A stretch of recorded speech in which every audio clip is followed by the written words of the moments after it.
guys, welcome to my second video. This time we'll learn how to draw mazes with multiple entrances or multiple exits, or both. So if you haven't watched my first video, you have to watch it now, otherwise you won't know what I'm talking about. But yeah, let's begin. So for those of you who remember, the BAM principle states that if there's one entrance and one exit, and all the lines from this side are connected, but not touching the lines from this side, there will be a maze with one unique solution. But what do we do if we want to have multiple exits? A lot of very creative mazes give you one entrance, and then they give you one exit, for example, to a pile of gold, not my best drawing, and the other exit, get eaten by a dragon. Bad. Again, not my best drawing. So, what do we do in this scenario? So, in the first video we learned that if we connect these two lines as such, then bam, there guarantees to be one unique solution in between them. But we want a solution that can go to the dragon as well. Otherwise, there won't be multiple exits. So, what we will do is we will open up a line here and connect it as such. Notice that we actually have three lines.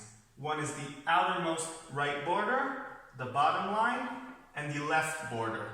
However, this guarantees, once we open those three lines, it is guaranteed that there will be one solution here and another solution here. And that's it. The same principles still apply as before. So, we're actually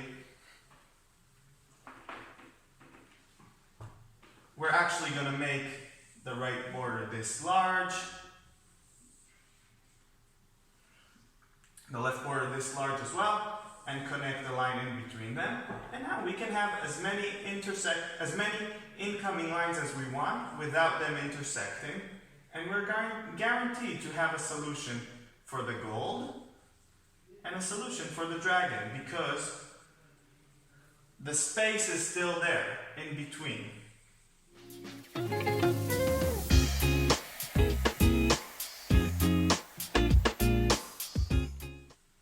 And bam, that's it. We'll add an arrow up here, and we got it. We know that we might not know the exact solutions, but we know that there is one solution which will lead you to the dragon, and another which will lead you to the gold, because we followed our rules and didn't make any intersecting lines. Can you see how it has the same structure as before when we just had the simple lines, except it's more distorted? Now what happens if it's the other way around? If we want to have multiple entrances, but only one of them will lead to the correct exit. So let's start. This will be entrance 1, entrance 2, and entrance 3. I hope you can see that. And we will have one exit, lead you to a yummy cheesecake, let's say. Again, sorry for the poor drawing. So basically, we've got to make sure all the lines coming in from this side, from the right side of entrance number 2, will connect directly to the right side of the exit. All the lines coming in from the left side of entrance 2 will connect to the left side of the exit. And as long as none of the lines that will be coming from here will intersect each other, bam, we're guaranteed to have a solution. If we want to add the other entrances, but we want to lead them nowhere, essentially we can just make them dead ends, which is what we're going to do. And now we know, only entrance number 2 will lead you to the cake, entrance number 3 is a dead end, entrance number 1 is a dead end. We'll make this a little more complicated. I'll draw the entrances again. So now I remember, all the lines that are connected from this line of entrance number 2 have to connect here somewhere. But remember, look, all of this line, it can be connected to it. So let's say I'll connect something from here to here. Now this is the same thing. Lines which are connected to the right side are connected to the left side. And we can see that effectively 3 is blocked. We'll do the same thing from the other side. Let's do something from here. right? And let's connect it over here, why not? Remember that this is all connected. Now you can see that 1 and 3 are essentially blocked, and number 2 is the only one which leads us. And now we just keep following our algorithm. So all the lines which are connected do not intersect other lines. And if we make it confusing enough and with just enough detail, no one will be able to tell which entrances are blocked, making for a wonderfully difficult maze. For those of you who are already thinking creatively, you might be asking yourself, what if I want to do multiple entrances and multiple exits and map each entrance either to a certain exit, to more than one exit, or block it completely? We will use a toy idea of 4 entrances and 3 exits. So, the first thing we're going to do is just set up the boundary.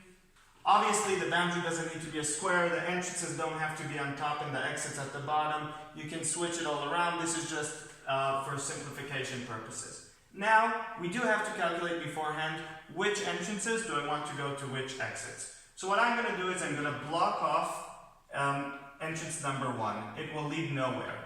So we could say that I'm blocking it off. Entrance number 2, I want it to lead to exit A.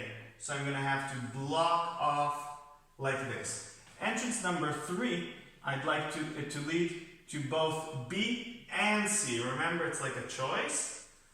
And from that follows that entrance number 4 will be blocked off. So in this way, we're actually dividing our maze with its multiple entrances and exits to mazes we've discussed beforehand. Because each maze here either has an entrance and an exit, or an entrance and multiple exits. And the other multiple entrances are blocked, so we can just fill them in. And now, obviously, if you want to make this difficult, you would not do it with a straight line, because the straight line really jumps to our mind. But we'll do the same thing, except with a curved line. We're going to do the same thing for the rest of the lines. Now we just fill in our maze using the rules that we learned. Lines coming from one side cannot intersect with lines from the other side. There must remain space in between them. And bam, we've got a maze.